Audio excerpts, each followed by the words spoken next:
Hello, everyone. My name is Nathan Allen. I'm a staff writer and editor at Poets and Quants. And for this alumni one-on-one session, we have Chris Salinas, who recently graduated with his MBA from the University of Florida and actually just started a new role with IBM, within IBM. He's been there for a little over a year now, but starting a new role this week. Welcome, Chris. How are you today? I'm very well, thank you. Great. So let's just start there. Why don't you tell us about this new role that you're starting? You just made a move from DC to Boston. So tell us about that. Sure. Well, first, for the past year, I have been with IBM starting in the Summit program, which is a sales training program, and moved into the federal cloud platform team. So I've been there for the past year selling IBM's federal cloud capabilities to the government. And I've recently transitioned into an internal strategy consulting role with IBM's consulting arm, Global Business Services, GBS. So I'm really excited to get started on that. Great. Yeah, and so before we get to your time at IBM, let's just jump back and learn a little bit more about you first. You have a path that's kind of unique, but not so unique to business school in that you spent some time with the United States Coast Guard. That's where you got your undergrad, and then did some work with them afterwards. So why don't you tell me a little bit about your path? And I know at Florida you were really involved with vets and getting vets in the MBA program. So yeah, let's just tell us a little bit about your background with the Coast Guard, and then what led you to deciding to get an MBA. Sure. So I went to the United States Coast Guard Academy, graduated in 2010, as you mentioned, did my undergraduate studies in international affairs. And kind of like most folks that graduate from the Coast Guard Academy, I went to a ship for a while. So did all the stuff you see on the commercials, Yeah. Did counter narcotics, counter migrant operations, search and rescue down in the Caribbean. So Wow. was really involved in all that. Very, very strenuous job, but learned a whole lot. And actually eventually went to the international affairs arm of the Coast Guard. So I was one of not a whole lot of people that got to do what they studied at the Coast Guard Academy and really pursue a career in international affairs. And I love that because effectively it was the Coast Guard's version of international consulting. And so I would eventually I went to the Coast Guard's mobile training branch where I was a deployable team leader and would take teams overseas to train developing security forces around the world. And in that time, about 2.5 years at that unit, I went on 16 deployments to 12 different countries. Wow. So just constantly going to a new country and tailoring our training to meet their specific needs. And as a junior officer, I was oftentimes the most senior U.S. Coast Guard member. Sometimes I was the most senior U.S. military officer in a small country. Wow. That happened once or twice. And it was me speaking to a foreign colonel or general or admiral. One time I inadvertently gave a speech to a president of a country who I didn't know was in the room, but it was a lot of great exposure early on as a junior officer to some very unique, high-stress situations that really prepared me for a career post-MBA, through my MBA and post-MBA in sales and consulting. So that's what I did for most of my career. Got out in 2015. Tried to figure out, like a lot of folks, what I wanted to do when I grew up. I think a lot of veterans have that similar sort of period where they're trying to figure out what it is that they want to do and translate their skills to. And I was very fortunate to have some good friends that were huge advocates of getting MBAs that guided me through the process and eventually helped me to find University of Florida, where I ended up going to get my MBA. So that's what I did before my MBA. I mean, I have so many follow-ups to that, but we only have 15 minutes and we got to keep it focused on business school. But first of all, thanks for your service and, serving the country and all that. I know a lot of people would want me to say that, and we feel that as well. So jumping into Florida then, you were featured as one of our 2019 Best and Brightest MBAs. So I got to read a little bit about your background, and it sounds like you really wanted to go to Florida. You kind of grew up a Florida Gators fan, but were there any other schools that you were looking at, and what specifically about the MBA program at Florida made you really want to be there? Sure. Well, I was very fortunate to get admission to University of Maryland, Smith College of Business. So really liked their program as well. Really strong program. Very impressed with what they had.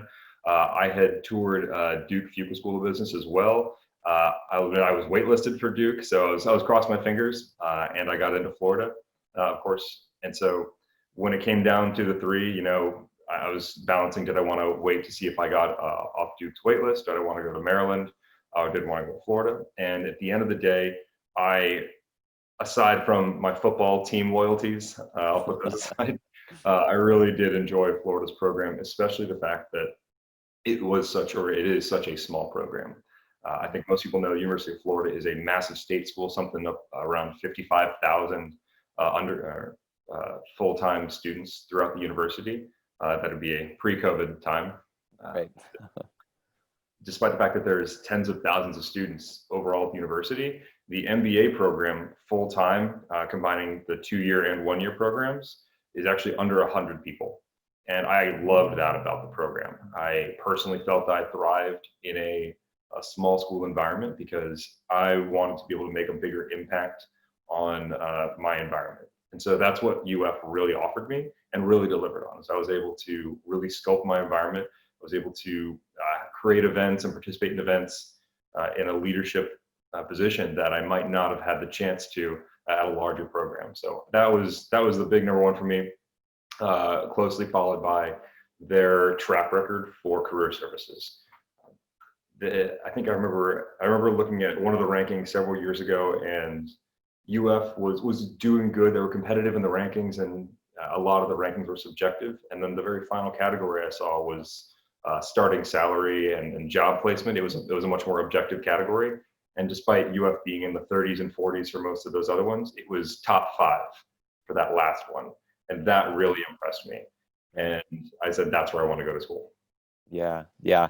And, I know you can only do so much. You can do a lot of research into these schools and talk to alumni, talk to professors, talk to current students, go visit the campus. But there's only so much you can really learn until you actually get in the program. So I'm wondering if there were any things that popped up after you were in the program that you didn't expect just from your research of the program leading up to it.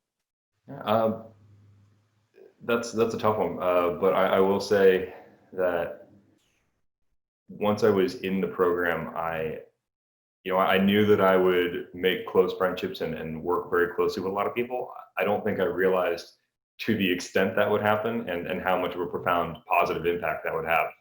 I think a lot of people go to business school not necessarily in a selfish way, but saying, okay, this is what I want. I'm gonna use my drive and I'm gonna charge ahead and do big things, which is great, and people generally have that. But I think for me, a lot of that turned to, wow, I really can't do this alone. I really am going to rely on a lot of people around me, and they're going to rely on me. And that level of interdependence and collaboration really surprised me in a really positive way. And I love that. I made some incredible friends for life at business school. And that was, I think, the biggest thing that positively affected me that I learned. Yeah, yeah. And then within the network of MBAs you have from other schools and your knowledge of their experience, what are some of the things that you think sets the MBA program at the University of Florida apart from some of the other programs that other applicants might be considering? Sure. I think the student participation in the career services section is probably one thing that really sets UF apart. UF, being a small program, does not allow for bystanders. You definitely have to be participating. You cannot fly under the radar. And what that allows is for a lot of interdependence, as I mentioned, on each other, especially with the career services. We actually do a lot of mock interviews and resume prep and review, interview prep and review. We will go to events like National Black MBA Association Career Conference, and there might be 5 or 6 of us in line gunning for the same job at a company, but we're not doing it competitively. We're collaborating and helping each other. We celebrate each other's success. And I really love that about the program. And I think that really set it aside, because when I was preparing for my IBM interview, actually for my internship a couple of years ago, before I really even spoke with the career counselor or even made contact with anybody that worked at IBM, what I was doing was having a few second years grab me in the hallway and say, hey, we're going to do some interview prep for IBM. We know, the kind of stuff they're looking for. We want to prep you. And that was, I can tell you right now, I would not have done well at all in that interview had I not had that kind of preparation. And so that level of help and support is really fantastic. I think really sets UF apart. Yeah, yeah. And then what advice do you have for future MBA applicants? And I want to focus on the vet side of things because that's unique to you. And we ask this question of other people in these interviews. But if you could go back, 2-3 years to whenever you're going through this application process, or if you're talking to other vets right now that are thinking about starting this, what's some of the advice you'd give them about applying for the MBA?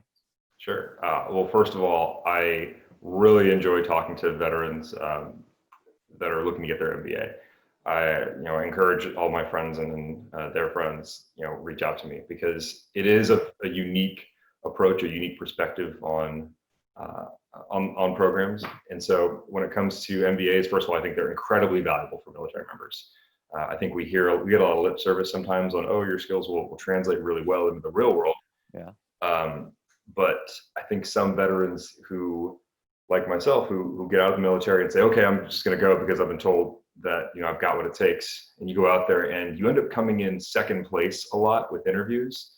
And that's very, very frustrating because, there's just nothing you can do if you're competing against someone who has specific marketing experience or who has specific business development experience that maybe the role you're looking at requires. And while you might have a lot of intangibles that are helpful, getting that sort of seal of approval from the real world, as a lot of veterans look at, or would look at it, is really, really important. And so for veterans looking to take those skills and translate them into what it really takes to thrive in the business world, that's where that MBA comes in. That's where it's super relevant and super helpful because there's a lot of uncertainty getting out of the military. It is very, very stressful in ways that no one ever predicts. But being able to go to a school and have them say, okay, we're going to channel all of your energy and channel all of your skills into this and this and this, that really helps you make sense of it all and really helps you succeed. And that was super helpful for me. And I would also recommend for most veterans coming out, because you want that sort of, like I said, stamp of approval from the real world, that you can handle it and that you know what you're doing. I usually recommend a 2-year full-time program because I think 1-year programs, obviously you don't get a summer internship in that. And so 2-year full-time gives you a full 2 years to reset, get into a program, understand, and get that internship so that you can move forward. So I always highly recommend a 2-year program if you can make it happen. Yeah, that's good advice and makes sense. And then lastly, any other advice or anything that we might have skipped over just about your experience at Florida and earning that MBA? No, I just not a whole lot. I think we covered a lot of good things, but I would definitely say for those looking to get their MBA, show the admissions staff, show the people that work there that you're there to make a difference, that you're not there to be flying under the radar. You're not there to kind of put your head down, go to class, and go home. Show them that you want to participate, that you want your environment to be a product of you as opposed to the other way around. So that's what I recommend for everybody. And I'll tell you right now, that goes a long way when you talk with the admissions folks at UF. Great. Yeah. Thanks very much. Thanks for all the advice and thoughtful answers, and thanks for your time.